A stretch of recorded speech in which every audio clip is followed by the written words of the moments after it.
Hello friends, welcome to my channel. మీకు కనుక ఈ వీడియో నచ్చినట్లయితే తప్పకుండా లైక్ చేయండి.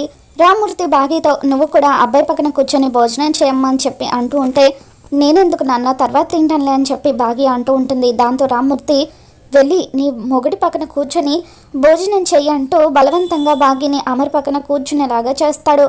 తర్వాత బాగి అమర్ పక్కన కూర్చొని భోజనం చేస్తూ ఉంటుంది.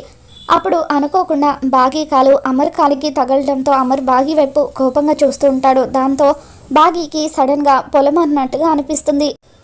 వెంటనే బాగి అమర్ తాగిన ఎంగిలి నీళ్లను తాగుతూ ఉంటే అది నా గ్లాస్ అని చెప్పి అమర్ అంటూ ఉంటాడు. దాంతో బాగి గ్లాస్ని పక్కన పెట్టేసి తన మూతిని కొంగుతో తుడుచుకుంటూ ఉంటుంది. ఇదంతా చూస్తున్న ఆరు చాలా బాధపడిపోతూ ఉంటుంది. టమాటా పచ్చడి అంటే అంజలికి చాలా ఇష్టం నాన్న, అంజలికి కొంచెం టమాటా పచ్చడి వెయ్యి అంటూ బాగి అంటూ ఉంటే, ఇప్పుడు నా ఇష్టాలు మారిపోయాయి, నాకు అసలు టమాటా పచ్చడి అంటేనే ఇష్టం లేదు అని చెప్పి అంజలి కోపంగా అంటూ ఉంటుంది. దాంతో ఆరు గుప్తాతో, ఏంటి గుప్తా గారిది, పిల్లలు ఇంకా మిస్సమ్మ మీద కోపంగానే ఉన్నారేంటి అని చెప్పి అంటూ ఉంటుంది. తర్వాత మనోహరిని కూడా గుప్తా అందులో చూపిస్తూ ఉంటాడు. అప్పుడు ఆరు, గుప్తా గారు మనోహరికి ఏమైంది, ఎందుకు అంతలా టెన్షన్ పడిపోతుందని చెప్పి అంటూ ఉంటే, ఆ బాలికకు అన్ని వైపుల నుండి ఉచ్చు బిగుసుకుపోతుంది, నిజం బయటపడే సమయం వచ్చింది, అందుకే అంతలా టెన్షన్ పడుతుందని చెప్పి గుప్తా అంటూ ఉంటే ఆరుకి ఏమీ అర్థం కాక అలా చూస్తూ ఉంటుంది. ఇంతలో సౌరవ్ వాళ్ళు రామూర్తి ఇంటి ముందుకి వస్తారు. గేటు సందులో నుండి సౌరవ్ వాళ్ళని చూసిన మనోహరి చాలా కంగారు పడిపోతూ ఉంటుంది. సౌరవ్ వాళ్ళు చుట్టుపక్కల అంతా కూడా చూసి ఎక్కడ మనోహరి కనిపించకపోవడంతో తిరిగి కారులో వేరే చోటికి వెళ్ళిపోతూ ఉంటే, మనోహరి వీళ్ళేంటి నన్ను వెతుక్కుంటూ ఇక్కడి వరకు వచ్చారు, ఎట్టి పరిస్థితుల్లోనూ నా గతం అమర్కి తెలియకూడదు, తెలిస్తే నాకు భవిష్యత్తు లేకుండా పోతుంది, ఏదో ఒకటి చేసి త్వరగా అమర్ని ఇక్కడ నుండి తీసుకెళ్ళిపోవాలని చెప్పి మనోహరి ఇప్పుడు అమర్ని ఇక్కడ నుండి ఎలా తీసుకెళ్ళిపోవాలని చెప్పి కంగారు పడిపోతూ ఉంటే, అప్పుడు ఇదంతా మాయాదర్పణంలో చూస్తున్న ఆరు గుప్తాతో, గుప్తా గారు అసలు ఎవరు వాళ్ళు, ఎందుకు వాళ్ళని చూసి మనోహరి అంత టెన్షన్ పడిపోతుంది అని చెప్పి అంటూ ఉంటే, అప్పుడు గుప్తా ఆ మాయాదర్పణాన్ని మూసివేస్తూ, ఇక చాలు బాలిక అని చెప్పి అంటూ ఉంటే, లేదు గుప్తా గారు ఇంకొంచెం సేపు చూపించండి అని చెప్పి ఆరు అడుగుతూ ఉంటుంది. ఇదేమన్నా సినిమా అనుకున్నావా బాలిక, ఈ రోజుకి ఇది చాలులే అని చెప్పి ముందే మొత్తం చూపించేస్తే మజా ఏముంటుంది, తర్వాత చూద్దులే ఏం జరుగుతుందో అని చెప్పి అంటూ ఉంటాడు.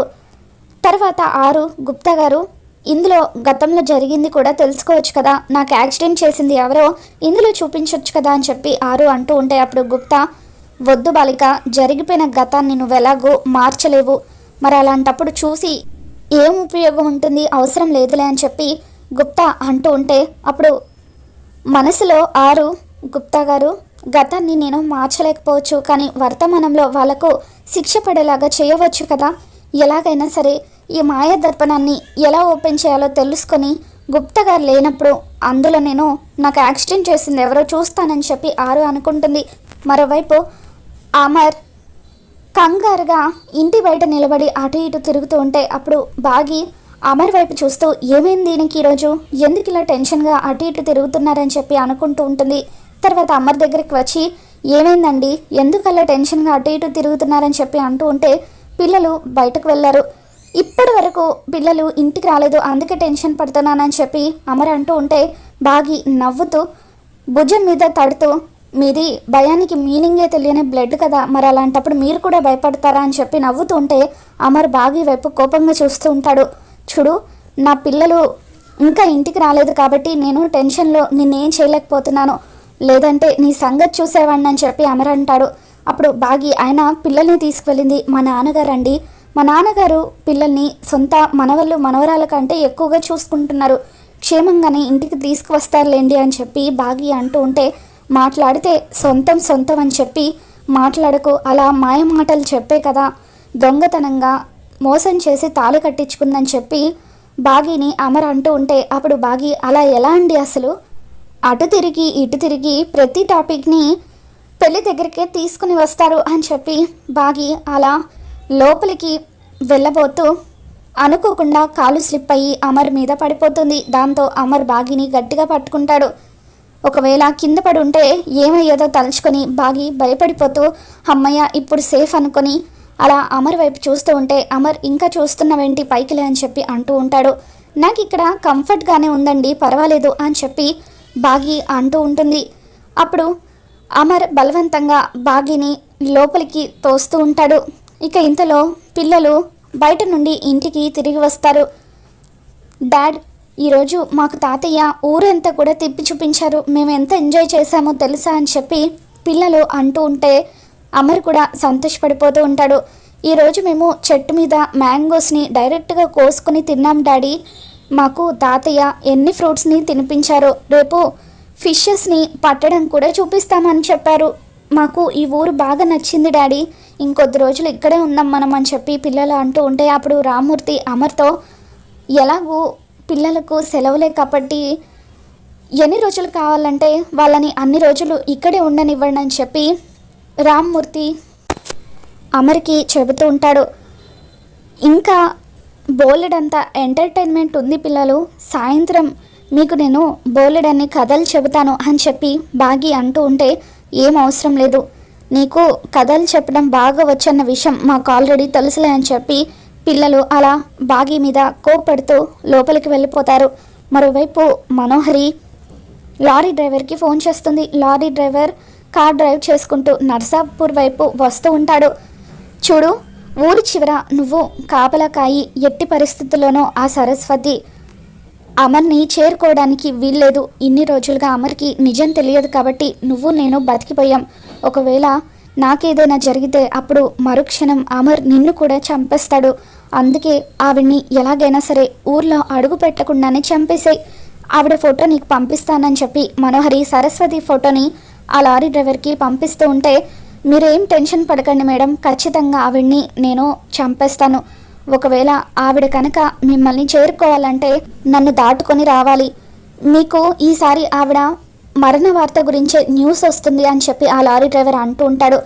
మనోహరి పంపించిన ఫోటో సిగ్నల్స్ లేకపోవడం వల్ల ఓపెన్ అవ్వకపోవడంతో సరస్వతి ఫోటో ఆ లారీ డ్రైవర్కి కనిపించదు. ఇంతలో సరస్వతి ఒక చోట నిలబడి కార్లు బస్సులు ఏవి రావట్లేదు ఏంటి అని చెప్పి అలా రోడ్డు మీద వెయిట్ చేస్తూ లారీ డ్రైవర్ కార్ అటువైపుగా వస్తూ ఉండడంతో లిఫ్ట్ అడుగుతుంది. బాబు, నేను నర్సాపూర్ వైపు వెళ్తున్నాను, కొంచెం లిఫ్ట్ ఇస్తారా అని చెప్పి అడుగుతుంటే నేను కూడా అటువైపు వెళ్తున్నాను, కూర్చోండి అని చెప్పి ఆ లారీ డ్రైవర్ సరస్వతిని కార్లో ఎక్కించుకొని అమర్ ఇంటి వైపు తీసుకుని వెళ్తూ ఉంటాడు. మరోవైపు రామ్మూర్తి రాథోడ్ ఇద్దరు కూడా మంచం మీద కూర్చొని మాట్లాడుకుంటూ ఉంటారు. వర్షం పడుతూ ఉంటే రాథోడ్, అబ్బా మీ మర్యాదలు ఎంత బాగున్నాయో సార్, ఫుడ్డు బెడ్ ఇవన్నీ కూడా చాలా బాగున్నాయి, పరిస్థితులు బాగుండి ఉండుంటే సార్ ఖచ్చితంగా మీ మర్యాదలకు ఫిదా అయిపోయేవాళ్ళు, ఇప్పుడు మిస్సమ్మ మీద సార్ కోపంగా ఉన్నారు కాబట్టి వాళ్ళిద్దరూ కలవలేకపోతున్నారని చెప్పి రాథోడ్, సార్ నేను ఈ ఊర్లో భార్యాభర్తల కోసం అని చెప్పి వశీకరణ మందు ఉంటుందని విన్నాను, ఆ మందుని మా సార్ చేత తాగిస్తే అప్పుడు మిస్సమ్మ మాట సార్ వింటారు కదా, వాళ్ళిద్దరూ కలిసిపోతారు కదా అని చెప్పి రాథోడ్ రామ్మూర్తితో అంటూ ఉంటే అప్పుడు రామ్మూర్తి, భార్యాభర్తలు అంటే ముందు మనసులు కలవాలి రాథోడ్, అంతేకాని ఇలా పసరు మందుతో వాళ్ళను కలపకూడదని చెప్పి అంటూ ఉంటాడు. వాళ్ళిద్దరూ ఇలా పసరు మందు గురించి మాట్లాడుకోవడం మనోహరి వింటుంది. ఎలాగైనా సరే అమర్ చేత ఆ పసరు మందు తాగించి ఇక్కడ నుండి తీసుకెళ్ళిపోవాలని చెప్పి మంగళని పిలిచి ఈ ఊర్లో వశీకరణ మందు ఏదో ఉంటుందంట కదా అని చెప్పి అంటూ ఉంటే, అవును మా పాపాయమ్మ అవ్వ పసరు మందు ఇస్తుందట, నేనెప్పుడు ఆ మందు వాడలేదు కానీ దాని గురించి చాలాసార్లు విన్నాను, అది ఎవరి కల్పిస్తే తాగిన వాళ్ళు వాళ్ళ మాట వింటారట అని చెప్పి అంటూ ఉంటే, అయితే నువ్వు అర్జెంటుగా ఆ మందు నా కోసం తీసుకురా అని చెప్పి మనోహరి అంటుంది. అప్పుడు మంగళ, ఆ మందు సార్ చేత తాగిస్తే మిస్సమ్మ మాట వింటారు కానీ నీ మాట ఎందుకు వింటారని చెప్పి మంగళ అంటూ ఉంటుంది. అప్పుడు మనోహరి, కలిపిచ్చేది నేనే కాబట్టి నా మాటే అమర్ వింటాడు కదా, నువ్వు వెళ్ళి తీసుకురా అని చెప్పి ఆ పసర మందుని తాగించి అమర్ని తీసుకెళ్ళిపోవాలని చెప్పి మనోహరి అనుకుంటుంది.